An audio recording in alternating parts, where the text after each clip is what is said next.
My name is Charlene Margot, and I am the proud co-founder and CEO of nonprofit The Parent Venture. We are delighted to have with us tonight Michelle Remond, who will be talking with you about understanding immigration grief, connecting to past, present, and future generations. Welcome, Michelle. Thank you so much, Charlene, for having me here and for allowing me to be part of the Forum for Parents here, sponsored, as you heard, by the Redwood City School District, Sequoia High School District, the Sequoia Healthcare District, and the Parent Venture. So I'm going to share my screen. You all know it takes a bit. You know how it goes, but then so we can go in this journey about immigration grief. So I hope that this webinar brings richer discussions to our community and to our families and helps the audience to connect with past, present, and future generations.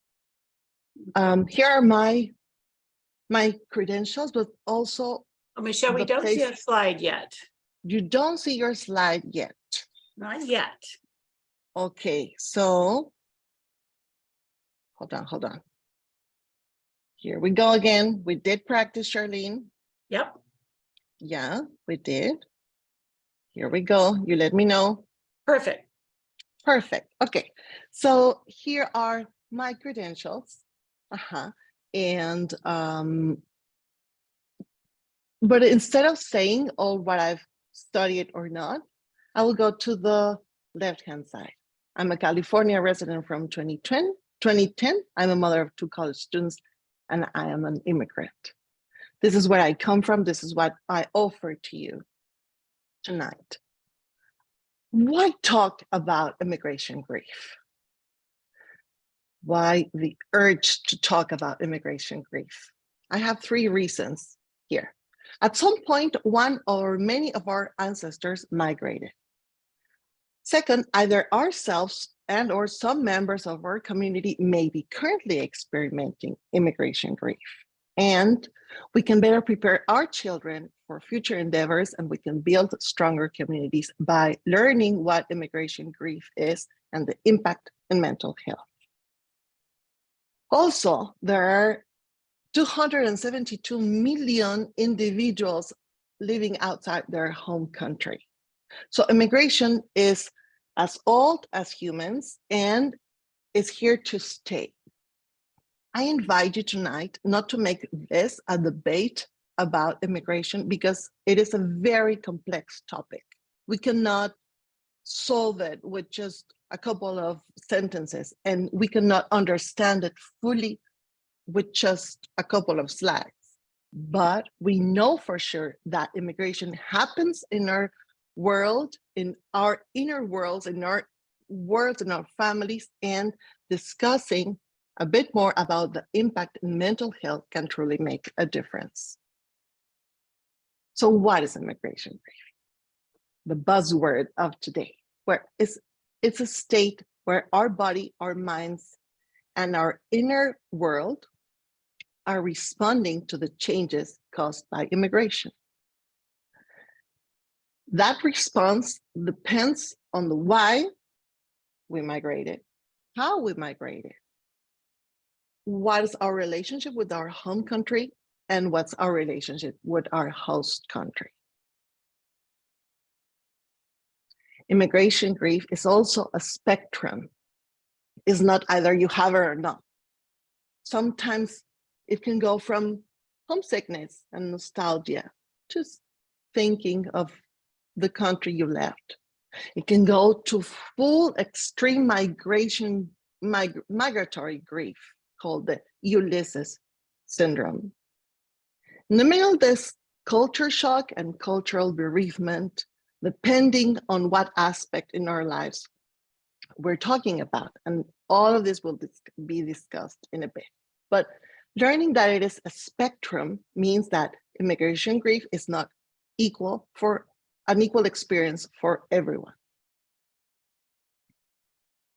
So the why, the how, and the home and host country can also have a combination that our body, our minds, and our inner worlds resent or embrace.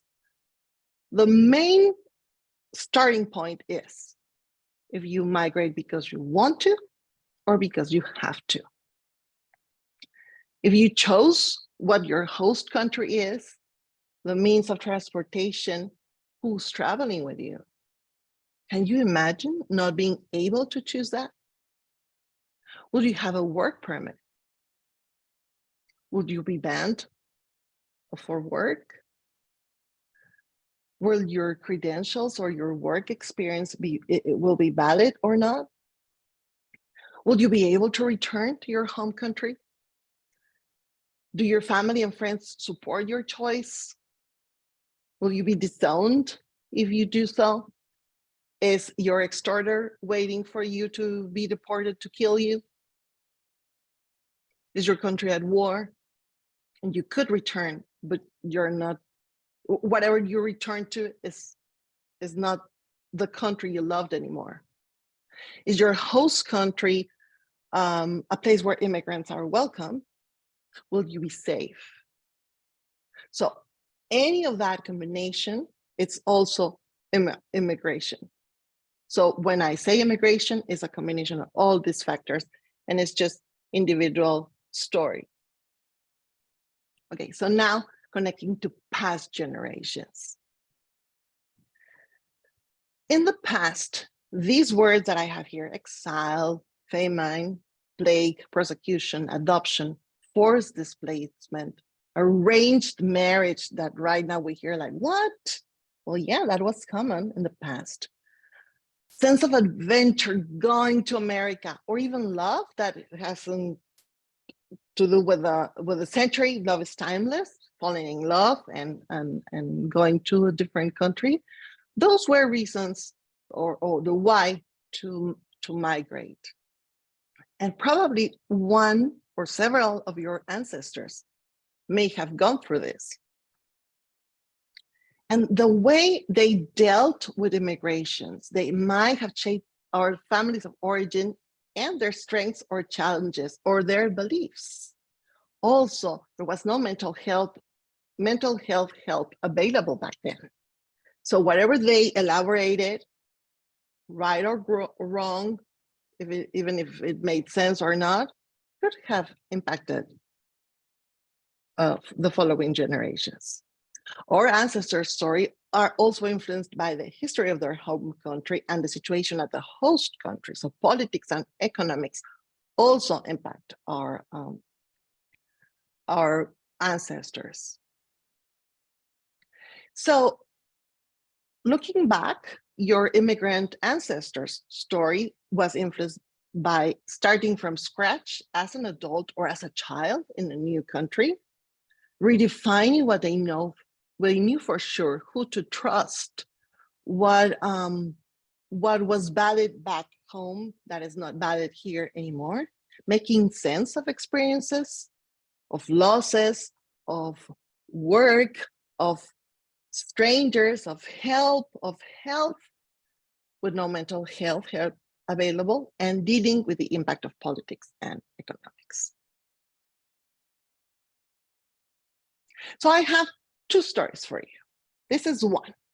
So we have Elemer and Ida. Elemer and Ida fall in love in Hungary, where they were born. And Elemer's parents said, if you marry her, because she's from a different religion, we will disown you. And guess what he said? I love her. So they marry, he is disowned, he cuts all ties with Hungary, and they migrate together from Hungary to Honduras in 1888. They also had a young son, boy. Then in Honduras is a public health crisis. Ida has a second boy, and she dies 3 months later. So Elemer is a 32-year-old widower in Honduras by himself with 2 boys. So he decides that since he has no support network, he has to focus on work, and he keeps working and working as an engineer. And then host countries such as Mexico were very welcoming to foreigners because of the oil boom. and he migrates again from Honduras to Mexico. So the big question for their descendant is, was that death caused by immigration? And especially because that family has had several sudden deaths. So is this a pattern? Was this the cost of love?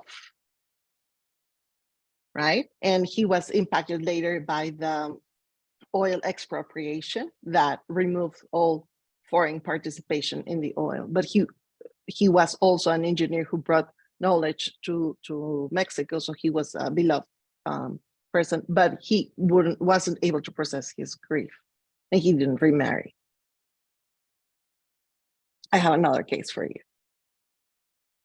So Valentin is a 25-year-old Spanish man who longs to go to America.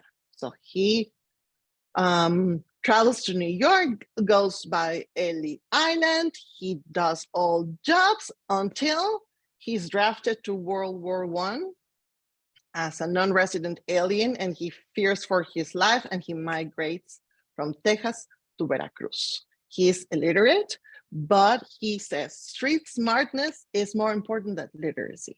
He keeps ties with his home country and finds a young woman who is the daughter of a Spanish immigrant who abandoned her. So she's very well-versed in Spanish cooking. They cannot marry in a church due to Catholic persecution in Mexico in 1926. And then his sense of adventure keeps urging him, to have coffee plantation, to have a lot of kids, to help with the fields. And Maria's like, no.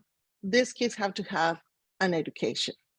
So the sense of adventure made that Valentin migrated again from Fresno, which is in Mexico, to Fresno, California, to pursue the American dream. And Maria had to raise her 5 kids by herself. All the kids, 4 or 5, migrated to Mexico City to pursue an education. So their sense of risk-taking was the one that helped them to get an education, but Maria's mind was fixed on resilience, but also that all immigrants are abandoners. So in understanding our past generations, we're not here to judge, we are here to understand where this may come from and what's the impact of immigration in that story. So as a descendant, you could identify the challenges your ancestors may have gone through or may have witnessed in others. Ask yourself if that immigration was traumatic, if the journey was actually, in a ship, did they had any problems or sickness or illness or, childbirth in a ship or something similar, and how do they tell that story? Did they tell that story? How do they relate to their home country and to their host country?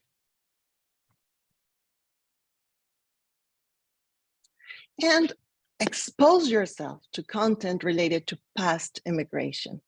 So there are a lot of movies and books that can help you with that. I love this one that is called If Your Name Was Changed at Ellie Island. It has several pictures that is, although it's a children's book, it would be a great opportunity for you to take a look and see what families may have gone through as well. And the Poetry Foundation has several poems related to immigration that are beautiful and are international. Okay, so connecting to present generations. This means us. So migration right now may have different whys. Globalization, the post-COVID home office, knowing you can work remotely, has had an impact in us. We could move to a more affordable city and then still work, or a more affordable country.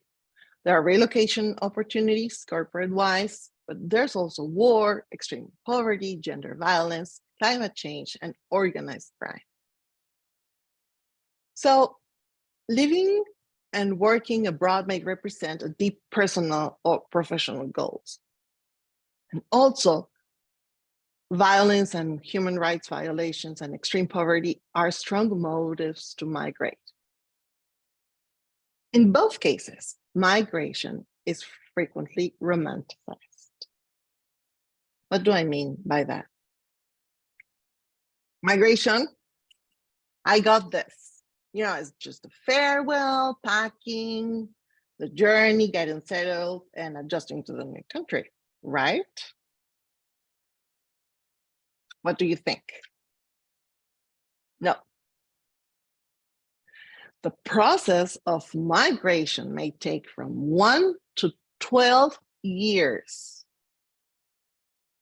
The farewells and the packing may be quicker, but the immigration status for each family member is an individual process with individual work permits.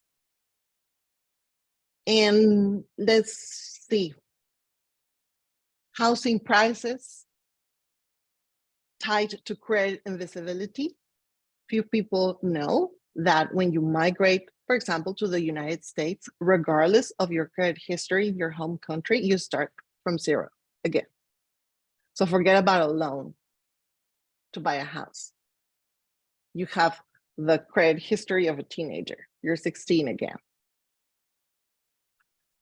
The transportation services, the job seeking, another big one, the evaluation of credentials. If you migrate to the United States and come from Mexico or California, NAFTA has an agreement that allows some occupations to be transferred smoothly to the United States, but some others don't. So if you are an engineer or you are a manager, consultant manager, you would have a bachelor's degree and some years of experience. But if you're a doctor, doctor in medicine, you can only teach or research. But in order to practice, in some cases, you will have to go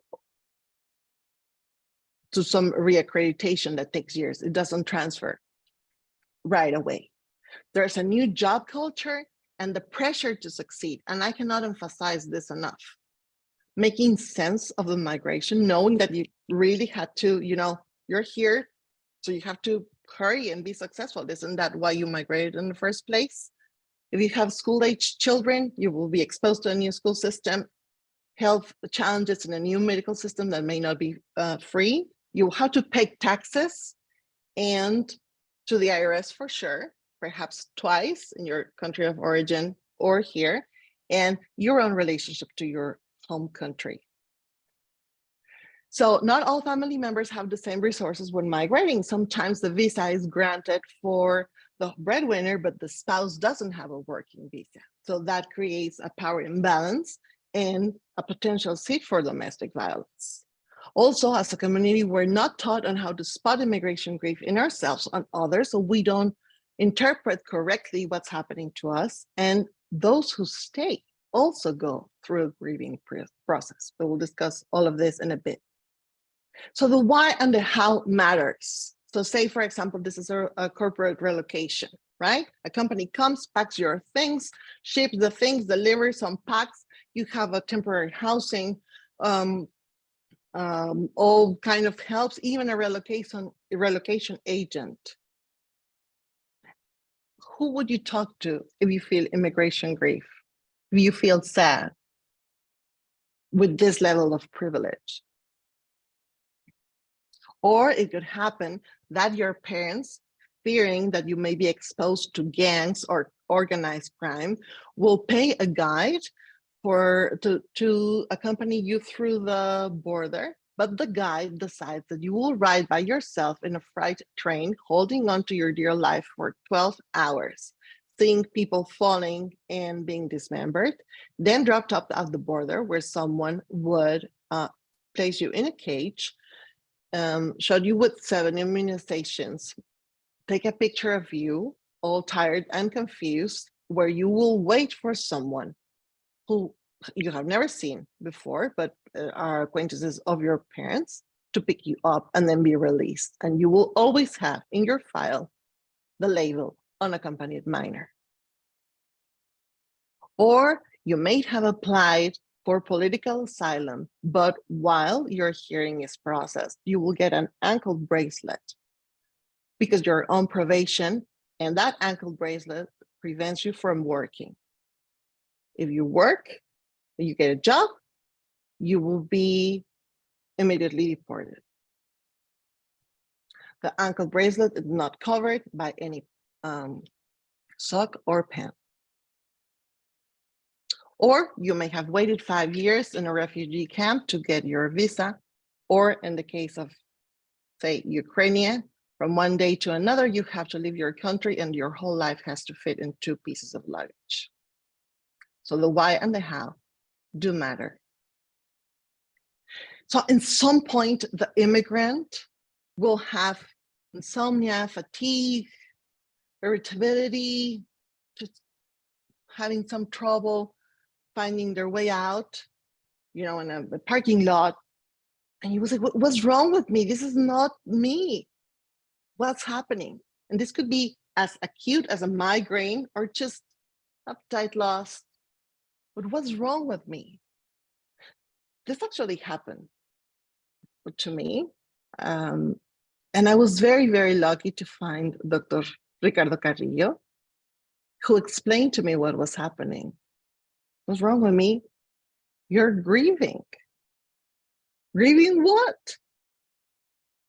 The loss of your loved ones, your friends, your support group, the command of language. And I cannot tell you enough how this hurts for us who spend our life in communication, never fully being able to say what we feel or think as we do in our home or mother tongue. See, that was an example. The geographical references, the climate, the temperature is always chilly for us if our home country is always at 90 degrees. How far things are. And command and language, by the way, is also currency.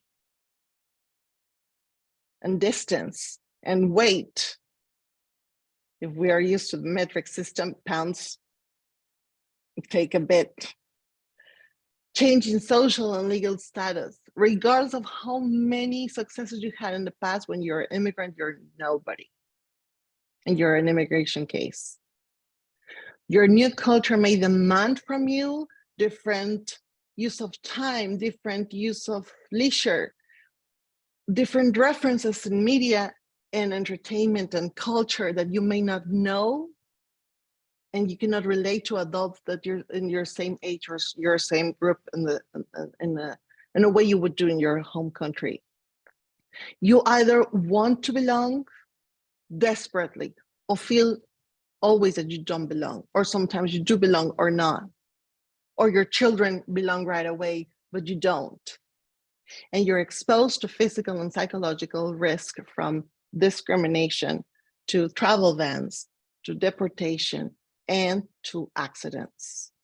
Or you're very aware that what happens if I have an accident? So you have 7 simultaneous core losses. Of course, you have a headache. Of course, you have a migraine. And children and teens grieve differently. They may have separation anxiety or asking a lot of questions about the future, resenting the change. This I hear a lot of in the schools that I work at. Hope in not learning the new language. If I don't learn English, then this is not real.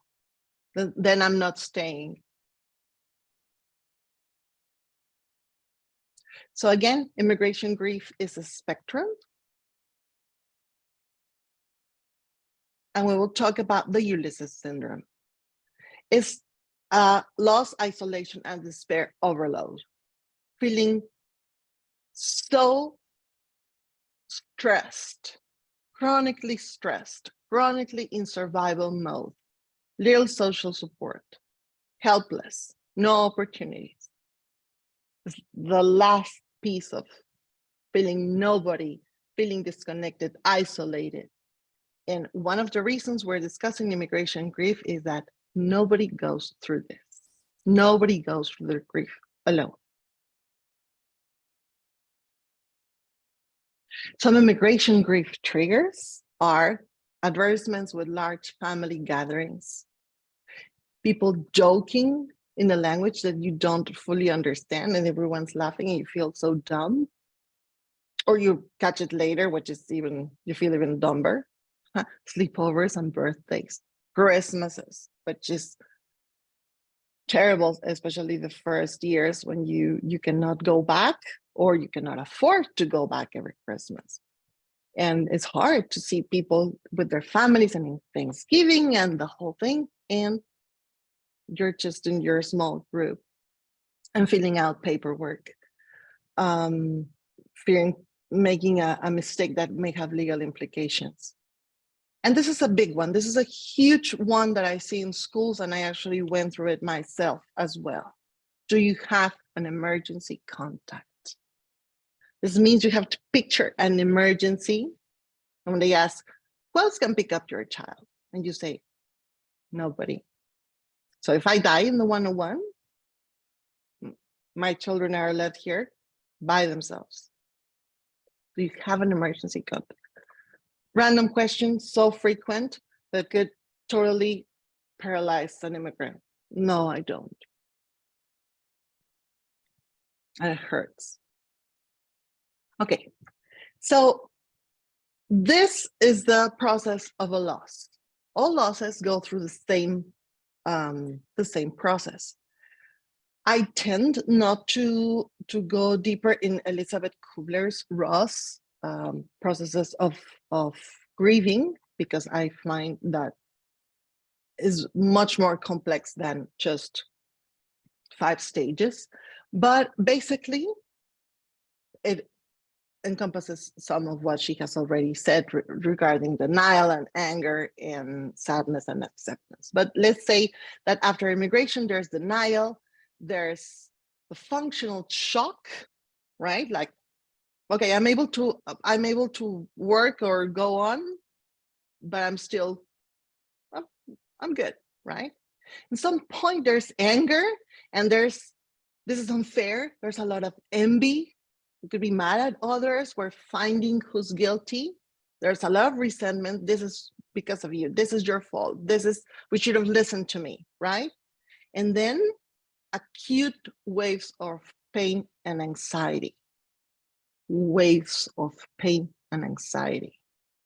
And if you have gone through this, you know what I'm talking about.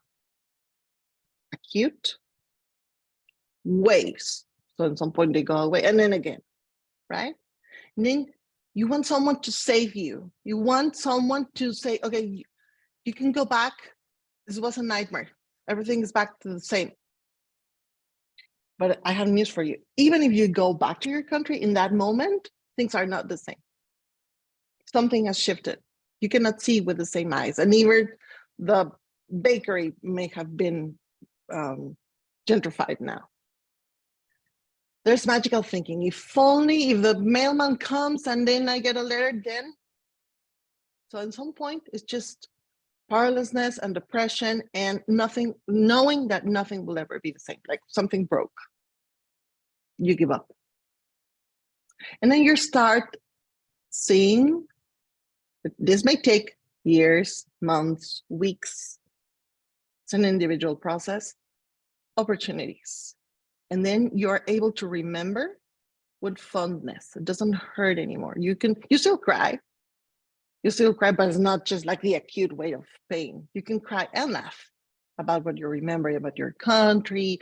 You can also see the things of your country that are not so good, or you can openly discuss it. And then you're able to share your experience and even ask for help.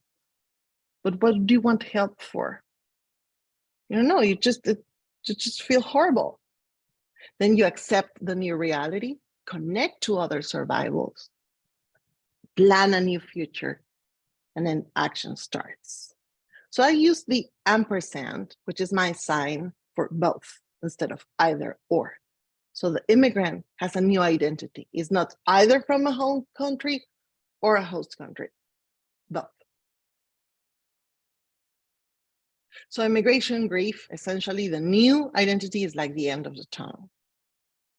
But you can spiral back to immigration grief during life transitions, especially, and I beg of you, please, please, please, if you see a mom, a pregnant mom who is about to have her baby and she's an immigrant, childbirth and postpartum is one of the worst immigration grief triggers there are.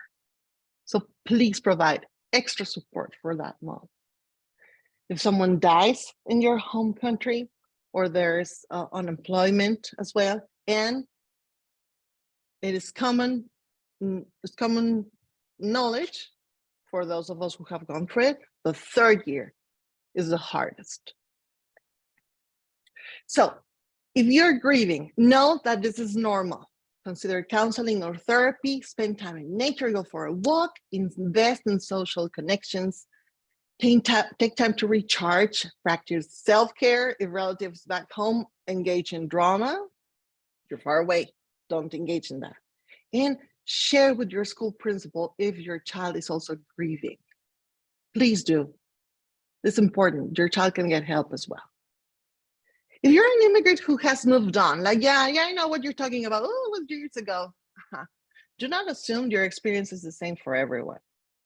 Use your knowledge and experience by helping other immigrants to navigate systems, and find a trusted friend to share your immigration experience. Was it traumatic?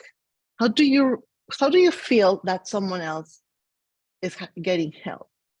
Because that may be triggering for you, and that is valid and it's okay.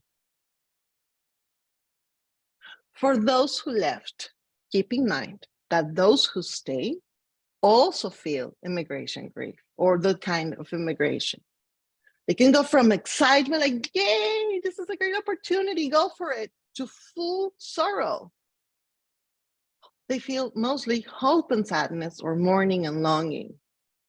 Find creative ways to stay in touch. Know that their loss is valid and real, and know that if they move on quickly, it doesn't reflect on your worth. It's a strategy they have. And as a community member, this is important. Respect families going through immigration grief. Treat them as you would like a future stranger to treat your immigrant child. Are you welcoming? Are you a safe person? Expand your worldview. Your medical and political and school systems are one of many. Advocate for resources being translated into different languages, or volunteer to do so. Do not assume that customs, traditions, or beliefs are universal. And if you can, if that's okay with you, offer to be an emergency contact, even if it is temporary. Okay, so connecting to future generations, we're almost done. As a potential immigrant or parent of a future immigrant, for the love of God, please discuss immigration grief with your children. Do not romanticize immigration. Identify the challenges your ancestors may have had, or, as we said, or they had witnessed in others. Know that a relocation agent does not fully prevent immigration grief. And remember, all family members deserve to thrive. Plan a family, but also individual. Remember spouses and partners. The power dynamics are important when you're migrating. As an immigrant, respect and honor your child's immigration grief. This has been my experience as well, where my children were very happy at the beginning, but later on, as they were teens, they had grudges, they had questions. They had like, I didn't choose this.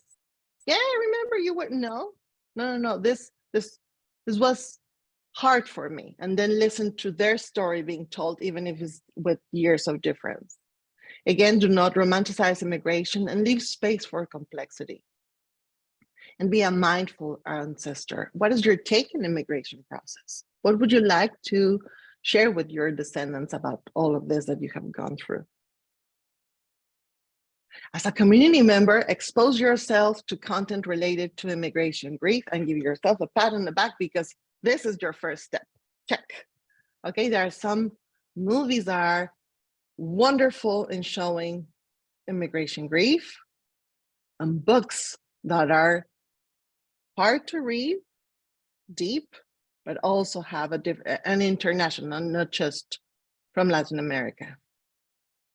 And as a local and global citizen, know and acknowledge that immigration and colonialism have been intertwined in the past and led to oppression of indigenous communities and harmed local ecosystems. And please resist the urge to simplify immigration. It is one of the most complex problems in the world with a lot of nuances behind. International politics, human trafficking, narco violence, oppression, racism, corruption, it's very, very complex.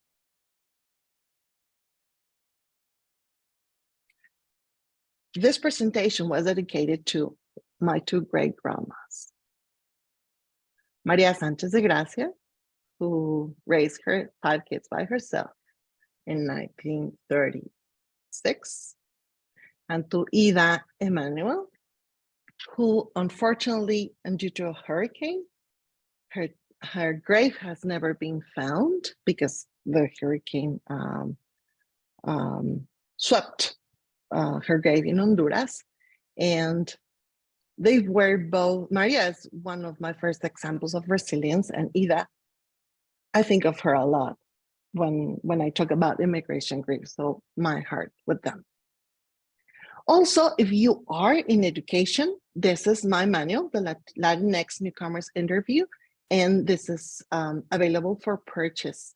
It has is a way to train staff to welcome newcomer families in a culturally sensitive and trauma-informed way. And I want to thank the Sequoia Healthcare District, the Redwood City School District, the Sequoia Unified High School District, and the Parent Venture, who has been an amazing supporter of my work. This is my ampersand. I was a former teacher. I lost everything when I came on my career. I lost my marriage. I lost it was a lot of pain. And now I'm here talking about immigration grief with you. And this was made possible by the Parent Venture. Thank you. And I think it's time for the question. That was extraordinary, Michelle, just extraordinary. You've brought us so much knowledge. And I think a lot of us, just as you say, I'm the child of an immigrant. Yes, she was from Canada, but it was a very different country in the 40s.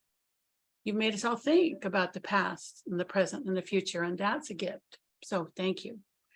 Beautiful presentation. Thank you, everybody who was with us, everybody who signed on, stayed with us the whole way, and a few more have joined. So I just want to start by reading a really nice comment. Michelle. Marina says, thank you so much, Michelle. Your work not only helped me to understand my own feelings, but also inspired me to start calling for closer attention to the importance of understanding the immigrant grief within adult education agencies. So clearly your work is making a difference. Gracias, Marina, and thank you for purchasing the manual.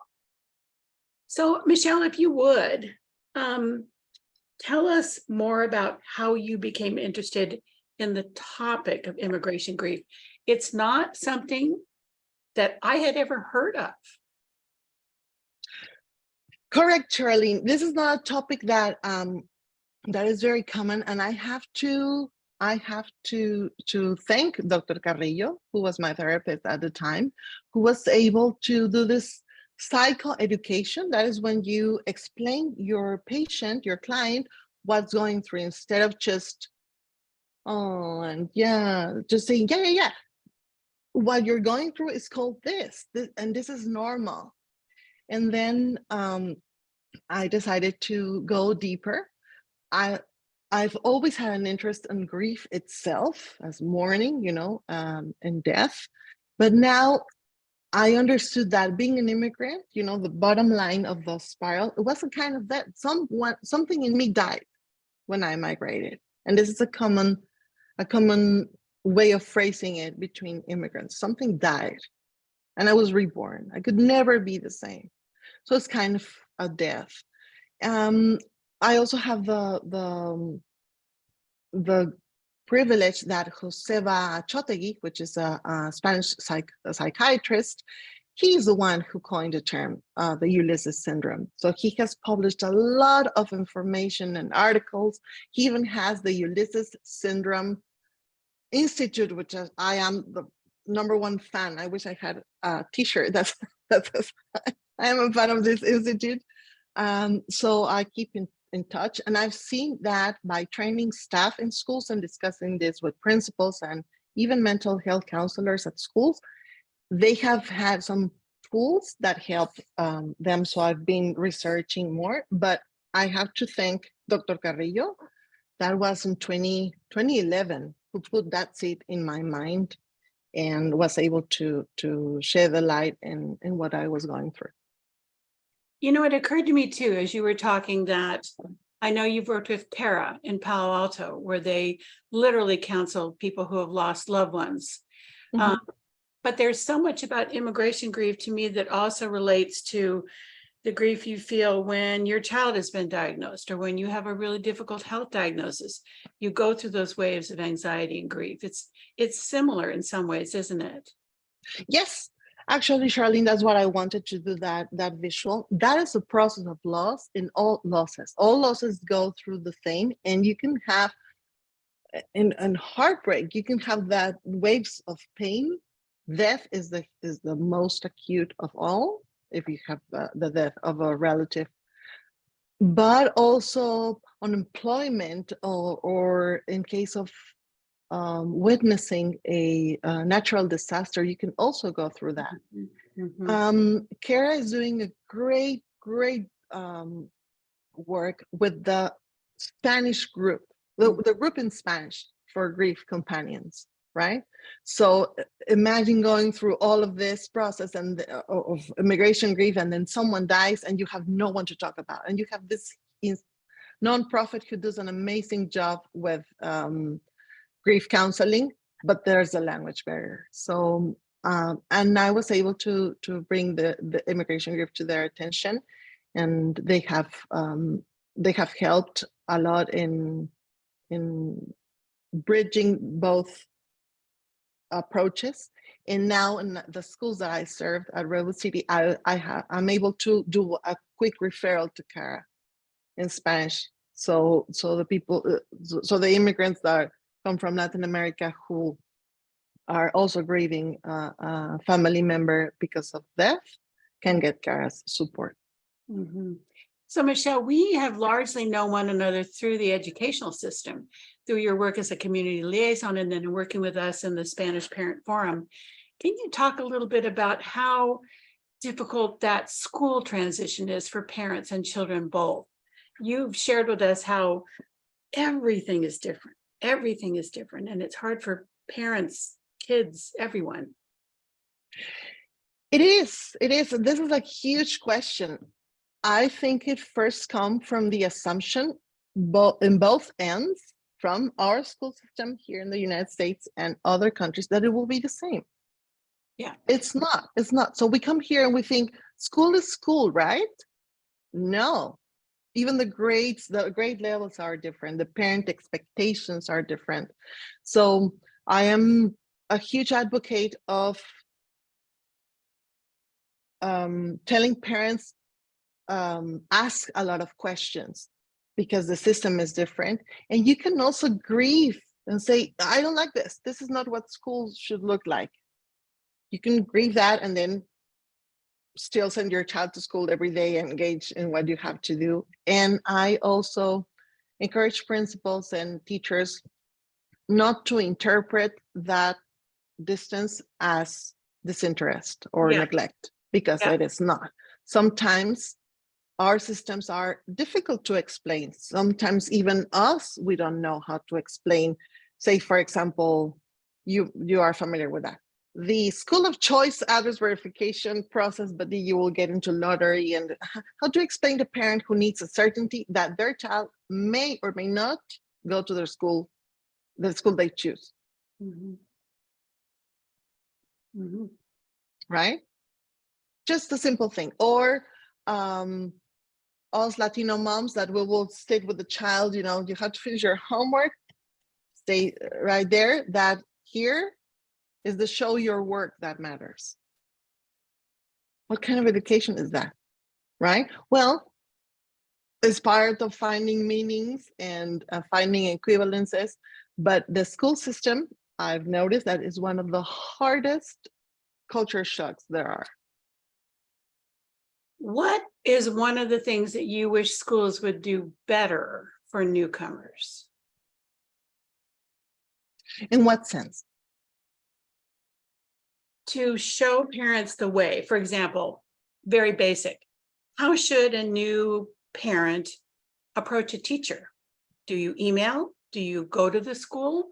Do you make an appointment? What are some things that schools could do, bottom line, to make things more welcoming for newcomers? The first thing is they have to understand that not all families arrive to this country in August or during the summer. Mhm. And Latin America, for example, that is the system that, or the countries that I know better. The school year goes from March to November in some. Yes, I love seeing that that I wrote. Didn't know that. Yeah.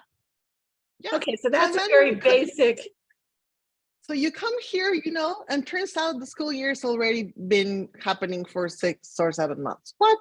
So the child basically lost the school year, or they have to be placed in a previous school year or one ahead, Mhm. right? So, and teacher would say, well, you should have come to open house or to back to school night. Mhm. No, we were in the process of paperwork to come here. So one of two things that can be helpful is have schools have a form at the school office to say, teacher, I would like to talk to you. Mhm. This could be bilingual, could be in Spanish, or it could be in Mandarin or in Punjabi or any other language that you may have in your community. And what is this regarding to? Mhm. I've noticed that for newcomer families, it's very frustrating knowing that there's a 24-hour period, right? Wait period for the teacher to respond to you, because by the time the parent tries to reach out, they're very vulnerable, right? So they want answers. No, you have to wait 24 hours. So at least this gives a sense that something is happening. Mhm. So what is this regarding to? Academic, something happened at home, etc. So you give it to the teacher. It would still take 24 hours, but at least it's a kinder process. Also know that not all families feel welcome by email. You Mhm. could say you can email in your language and I'll take care of the interpretation or the translation, which that's also good. Calls may be daunting so just reach out my extension. No. Some families want to look at the teacher, and the teacher may say, did you schedule a conference? No, sorry, I cannot. So teachers could say, I can see you on short notice. You have to make an appointment, right? But none of that had to do with the interest in the teacher, Mhm. the teacher's interest in the child. They may be welcoming and still be busy, right? Those kind of manners and customs and non-spoken rules about time management, those can be very triggering for families as well. Mhm.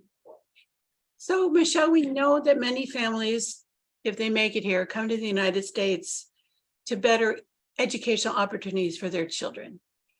And then at the same time, many of the children feel pressured to do well because their parents gave up everything for them.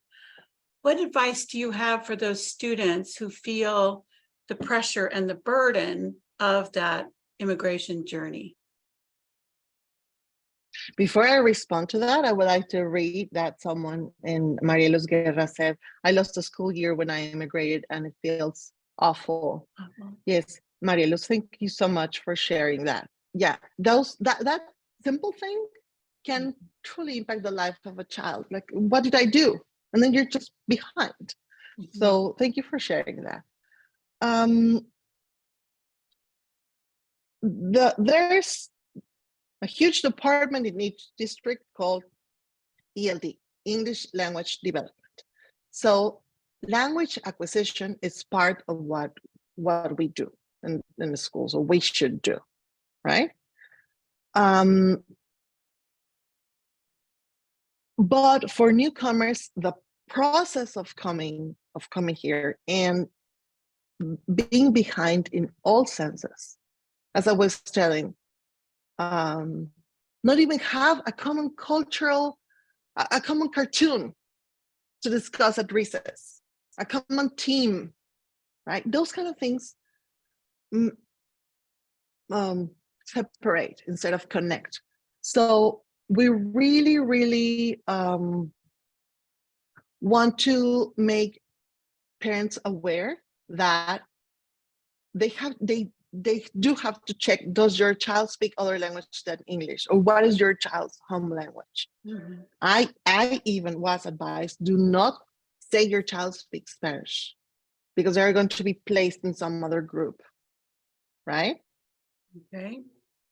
So, but if you do not check that your child does speak Spanish at home, they will be placed without resources.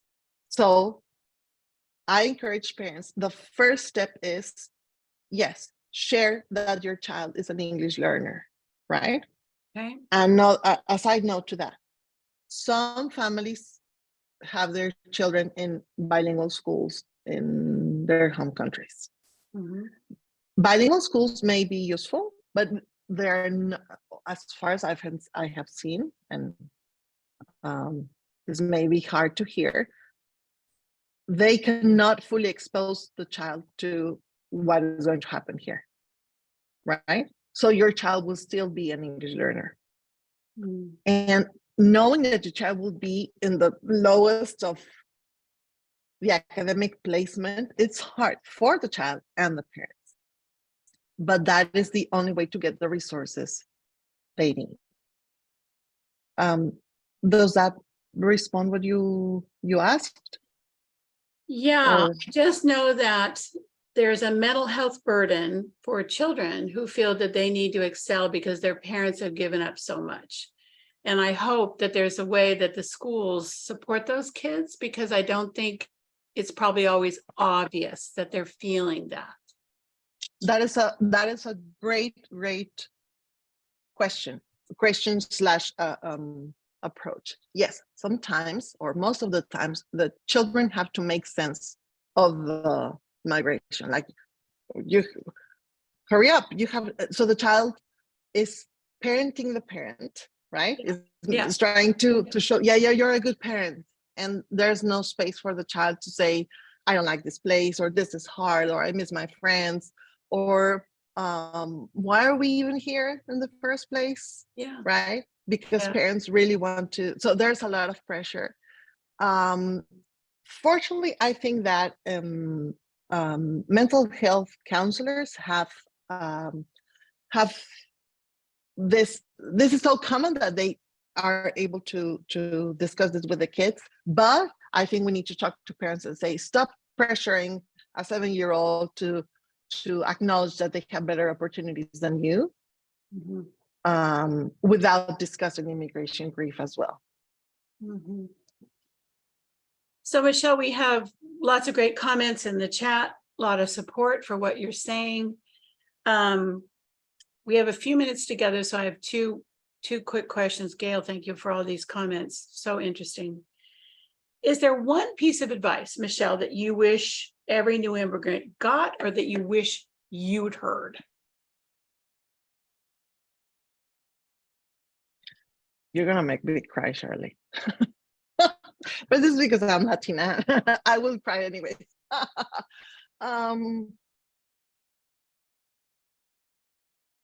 I wish I could have a way to tell people that they are not alone. Yeah. Right? Isolation feels horrible. It's truly a kind of death, but we're never alone. And we are one click away, one call away, one webinar away of getting help. So definitely I would encourage families, encourage anyone who's feeling alone, ask for help.